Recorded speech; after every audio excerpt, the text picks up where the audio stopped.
Bonsoir à tous, bienvenue dans Voyage au bout de la nuit. Je suis très heureuse de vous retrouver ce soir pour que nous continuions la lecture autobiographique de l'illustre séducteur et aventurier Casanova. Comme vous savez le faire, n'hésitez pas à réagir sur les réseaux sociaux avec le petit hashtag VBN.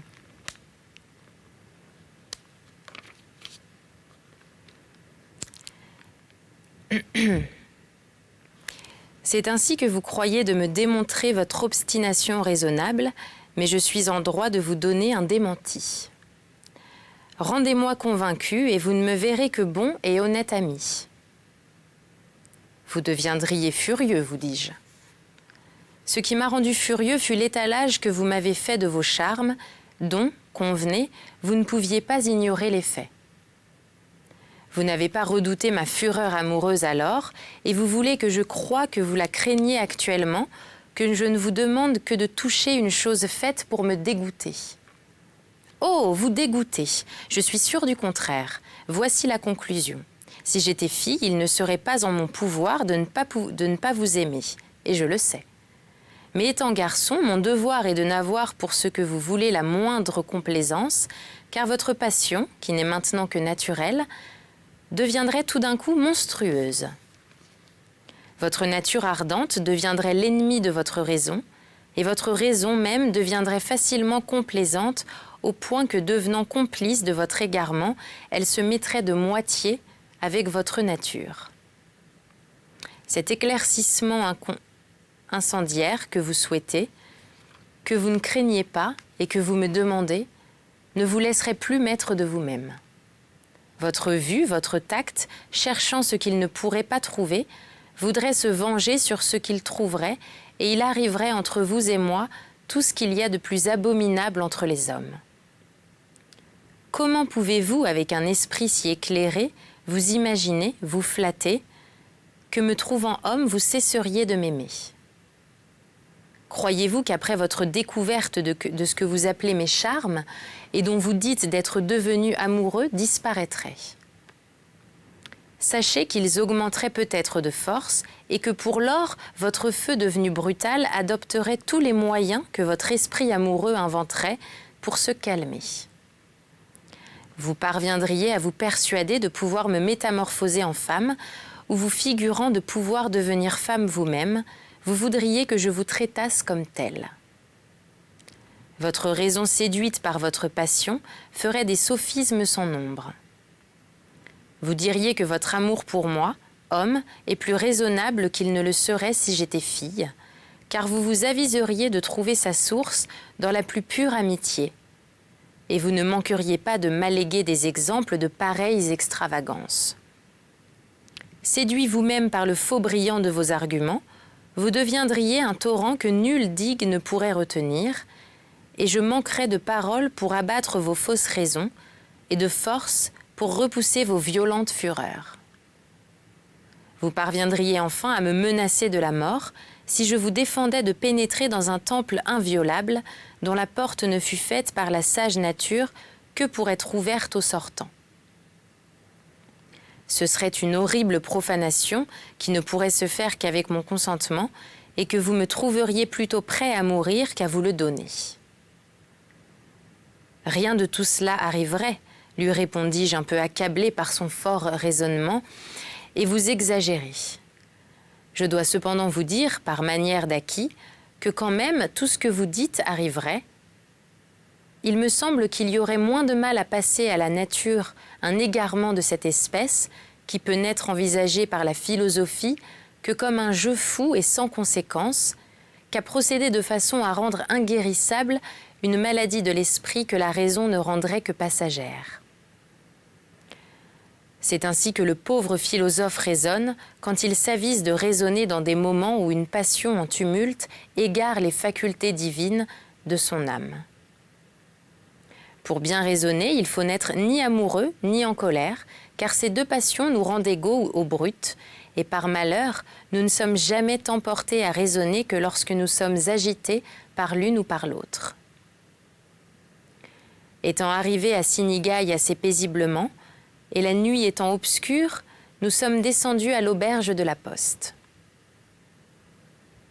Après avoir fait délier et porter dans une bonne chambre nos malles, j'ai ordonné à souper. Comme il n'y avait qu'un lit, j'ai demandé d'une voix très calme à Bellino s'il voulait se faire allumer du feu dans une autre chambre. Il me surprit, me répondant avec douceur qu'il n'avait aucune difficulté à se coucher dans mon lit. Le lecteur se figurera facilement quel fut l'étonnement dans lequel me jeta cette réponse, à laquelle je ne pouvais jamais m'attendre, et dont j'avais grand besoin pour éloigner de mon esprit toute la noire humeur qui le troublait. J'ai vu que j'étais au dénouement de la pièce, et je n'osais pas m'en féliciter, car je ne pouvais pas prévoir s'il serait agréable ou tragique. Ce dont j'étais certain était qu'au lit il ne m'échapperait pas, quand même il aurait eu l'insolence de ne pas vouloir se déshabiller. Satisfait d'avoir vaincu, j'étais décidé à obtenir une seconde victoire le respectant, si je l'avais trouvé homme, mais je ne le croyais pas. Trouvant fille que je ne doutais pas de toutes les complaisances qu'il devait avoir, quand ce n'aurait été que pour me faire raison. Nous nous mîmes à table, et dans ses discours, dans son air, dans l'expression de ses yeux, dans ses sourires, il me parut devenu un autre. Soulagé comme je me sentais d'un grand fardeau, j'ai rendu le souper plus court que d'ordinaire, et nous nous levâmes de table. Bellino, après avoir fait porter une lampe de nuit, ferma la porte, se déshabilla et se coucha. J'avais fait de même sans prononcer un seul mot. Nous voilà couchés ensemble. À peine couché, je tressaillis le voyant venir à moi. Je le serre contre mon sein, je le vois animé par le même transport. L'exorde de notre dialogue fut un déluge de baisers qui se confondirent. Ses bras furent les premiers à descendre de mon dos jusqu'aux reins.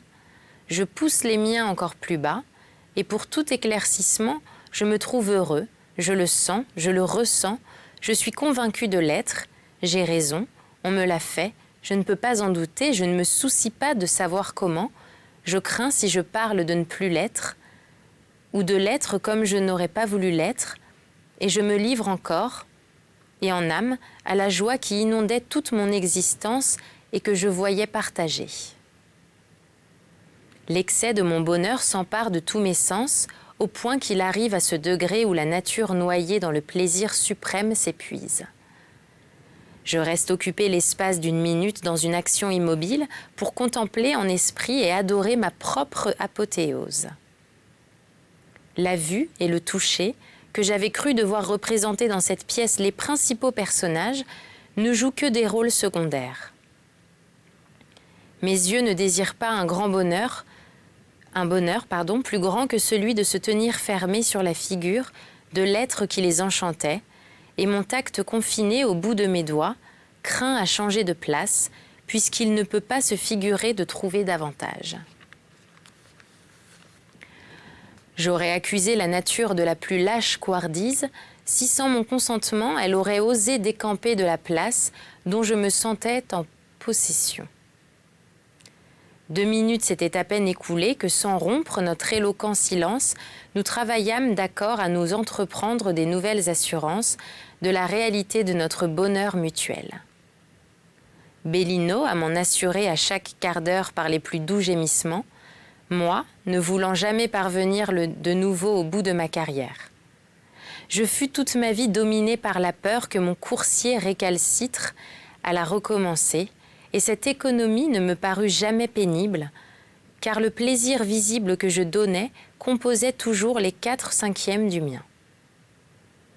Par cette raison, la nature doit abhorrer la vieillesse, qui peut bien se procurer du plaisir, mais jamais en donner. La jeunesse l'esquive, c'est son redoutable ennemi, qui la séquestre enfin, triste et faible, difforme, hideuse et toujours trop tôt. Nous prîmes enfin relâche. Une intermission nous était nécessaire, nous n'étions pas accablés, mais nos sens avaient besoin de la tranquillité de notre esprit pour aller se remettre à leur place. Bellino, premier à rompre le silence, me demanda si je l'avais trouvée bien amoureuse. Amoureuse ? Tu conviens donc d'être une femme ? Dis-moi, tigresse, s'il est vrai que tu m'aimais, comment tu as pu tant différer ton bonheur et le mien ? Mais est-il bien vrai que tu es du sexe enchanteur dont je crois t'avoir trouvé ? Tu es maintenant le maître de tout. Rends-toi certain. Oui, j'ai besoin de m'en convaincre. Grand Dieu, où est donc allé le monstrueux clitoris que j'ai vu hier ? Après une pleine conviction qui fut suivie d'une reconnaissance de longue haleine, c'est ainsi que cet être charmant me conta son histoire. Thérèse est mon nom. Pauvre fille d'un employé à l'Institut de Bologne, j'ai connu Salim Béni, célèbre musicien castrat, qui logeait chez nous. J'avais 12 ans et une belle voix. Salim Béni était beau, je fus enchantée de lui plaire, de me voir louée par lui et excitée à apprendre la musique de lui-même et à toucher le clavecin. Dans une année de temps, je me suis trouvée passablement instruite et en état de m'accompagner un air imitant les grâces de ce grand maître, dont les lecteurs de Saxe-Roi de Pologne s'étaient emparés. Sa récompense fut celle que sa tendresse le força à me demander.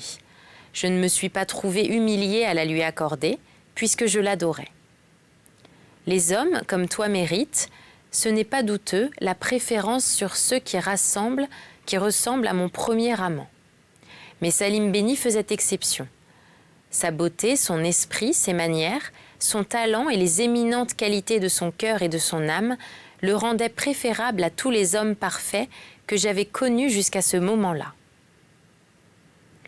La modestie et la discrétion étaient ses vertus favorites et il était riche et généreux.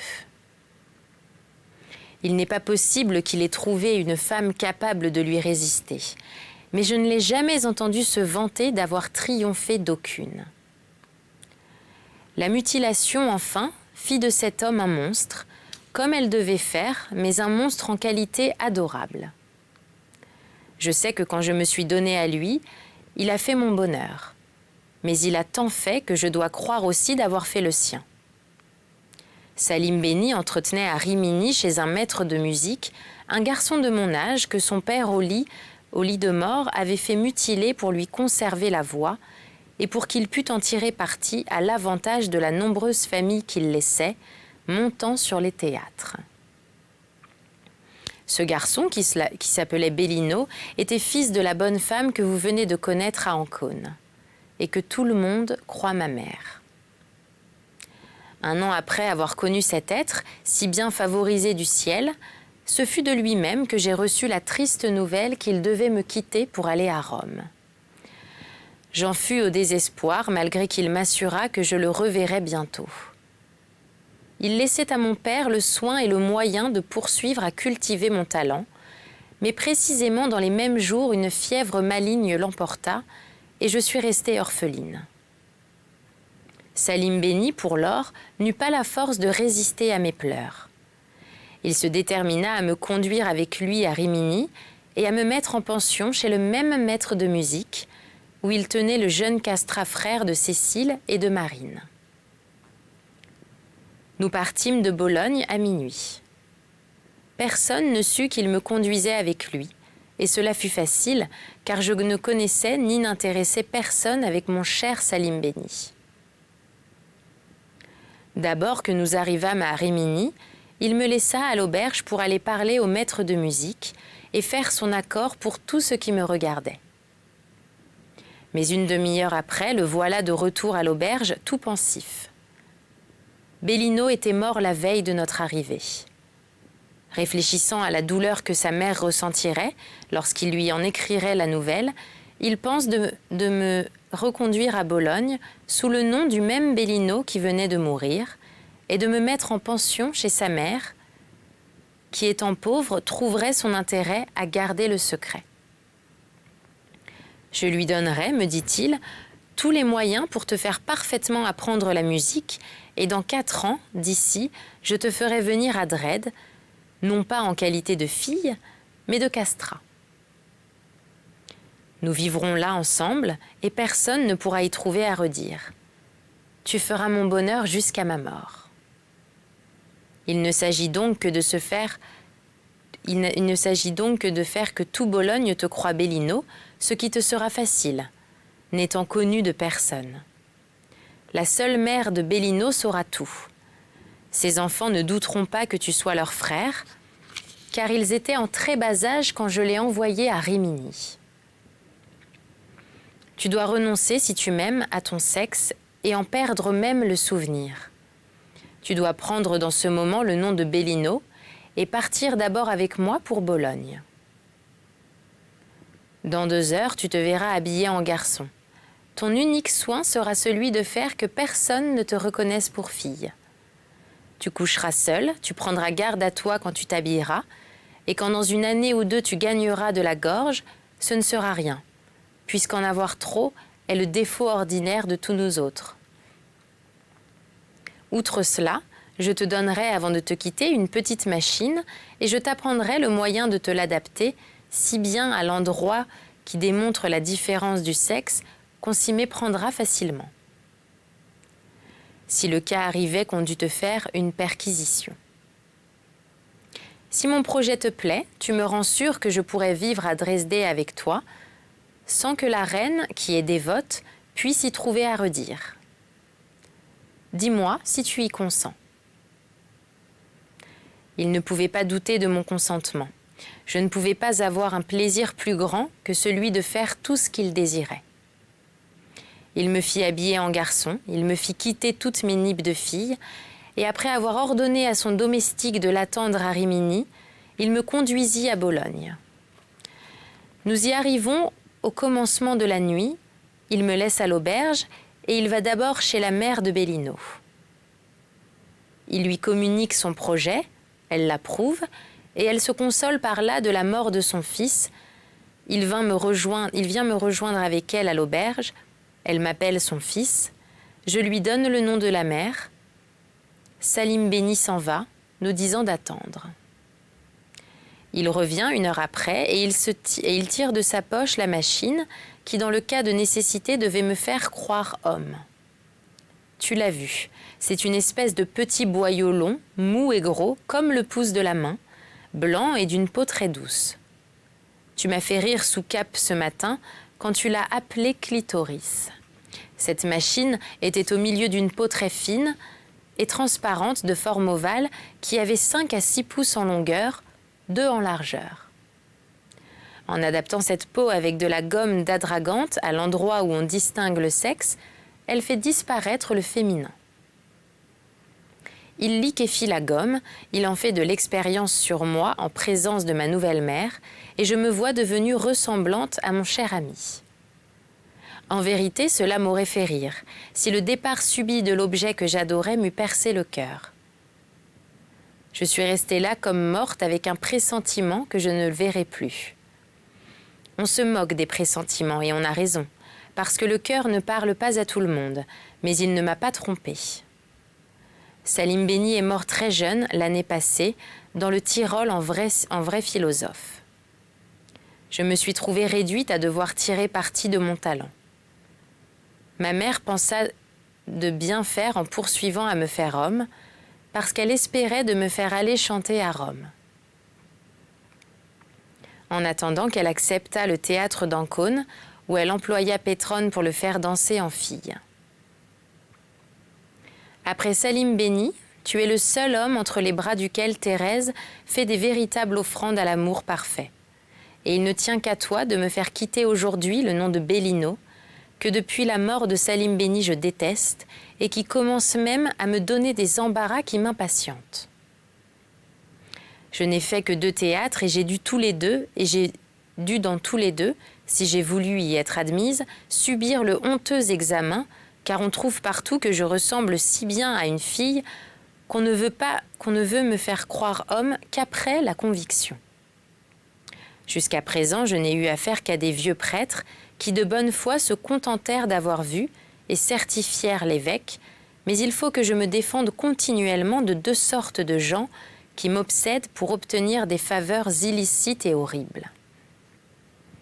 Ceux qui, comme toi, deviennent amoureux de moi, ne pouvant pas croire que je sois homme, exigent que je leur fasse voir la vérité, et je ne peux pas me résoudre parce que je risque qu'ils veuillent s'en convaincre par le tact aussi, et pour lors je crains non seulement qu'ils arrachent le masque, mais qu'en devenant curieux, ils ne veulent mettre la machine en état de servir à des envies monstrueuses qui peuvent leur venir. Mais les perfides qui me persécutent à outrance sont ceux qui me déclarent leur brutal amour en qualité de castrat, comme je veux leur paraître. J'ai peur, mon cher ami, d'en poignarder quelqu'un. Hélas, mon ange, tire-moi de cet opprobre. Prends-moi avec toi. Je ne demande pas de devenir ta femme, je ne veux être que ta tendre amie, comme je l'aurais été à Salim Béni. Mon cœur est pur, je me sens faite pour vivre fidèle à mon amant. Ne m'abandonne pas, la tendresse que tu m'as inspirée est la véritable. Celle qui venait de Salim Béni procédait de l'innocence. Je ne me crois devenue véritablement femme que depuis que j'ai goûté le parfait plaisir de l'amour entre tes bras. Attendrie jusqu'aux larmes, j'ai essuyé les siennes, et de bonne foi je lui ai donné parole de l'associer à ma destinée. Intéressée infiniment par l'histoire extraordinaire qu'elle m'avait communiquée, et où j'avais vu tout le caractère de la vérité, je ne pouvais pas cependant me persuader de lui avoir inspiré un vrai amour pendant mon séjour à Ancône. Comment aurais-tu pu, lui dis-je, souffrir si tu m'avais aimé, que je souffrisse tant et que je me donnasse à tes sœurs? Hélas, mon ami, pense à notre grande pauvreté et à la difficulté que je devais avoir à me découvrir. Je t'aimais, mais pouvais-je être sûre que l'inclination que tu me montrais ne fût un caprice? Te voyant passer si facilement de Cécile à Marine, j'ai cru que tu me traiterais de même d'abord, que tu aurais satisfait à tes désirs. Mais je n'ai pas plus douté de ton caractère volage et de peu d'importance que tu attachais au bonheur de l'amour. Lorsque j'ai vu ce que tu as fait sur le vaisseau turc avec cette esclave et sans que ma présence ne te gêne. Elle t'aurait gêné si tu m'avais aimé. J'ai eu peur de me voir méprisée. Et Dieu sait combien j'ai souffert. Tu m'as insulté, mon cher ami, de 100 façons différentes, mais je plaidais ta cause. Je te voyais irrité et désireux de vengeance. Ne m'as-tu pas menacé aujourd'hui dans la voiture ? J'avoue que tu m'as fait peur, mais ne t'avise pas de croire que ce soit la peur qui me détermina à te contenter. Non, mon cher ami, je me suis déterminée à m'abandonner à toi, d'abord que tu m'aurais enlevé d'Ancône, jusque du premier moment que j'ai chargé Cécile d'aller te demander si tu voulais me conduire à Rimini. Quitte l'engagement que tu as à Rimini et passons outre. Nous te resterons à Bologne que 3 jours. Tu viendras à Venise avec moi, et sous l'habit de ton vrai sexe et sous un autre nom, je défie l'entrepreneur de l'opéra de Rimini de te trouver. J'accepte. Ta volonté sera toujours la mienne. Salim Béni est mort. Je suis ma maîtresse et je me donne à toi. Tu auras mon cœur et j'espère que je saurai me converser le tien. Laisse, je t'en prie, que je te voie de nouveau avec le singulier meuble que Salim Béni t'a donné. Dans l'instant. Elle sort du lit, elle met de l'eau dans un gobelet, elle ouvre sa malle, elle tire dehors sa machine et ses gommes, les fond, et elle s'adapte le masque. Je vois une chose incroyable, une charmante fille qui paraissait telle partout et qui, avec ce meuble extraordinaire, me semblait encore plus intéressante, car ce blanc pendeloque ne pouvait porter aucun obstacle au réservoir de son sexe. Je lui ai dit qu'elle avait bien fait à ne pas me permettre de la toucher, car elle m'aurait plongé dans l'ivresse et fait devenir ce que je n'étais pas, à moins qu'elle ne m'eût d'abord calmée en me désabusant. J'ai voulu la convaincre que je ne mentais pas, et notre débat fut comique. Nous nous endormîmes après, et nous nous réveillâmes fort tard. Nous démarrerons un nouveau chapitre dans un prochain numéro de Voyage au bout de la nuit. Merci beaucoup d'avoir suivi cet épisode, j'espère qu'il vous a plu, et je vous dis à très vite sur D8.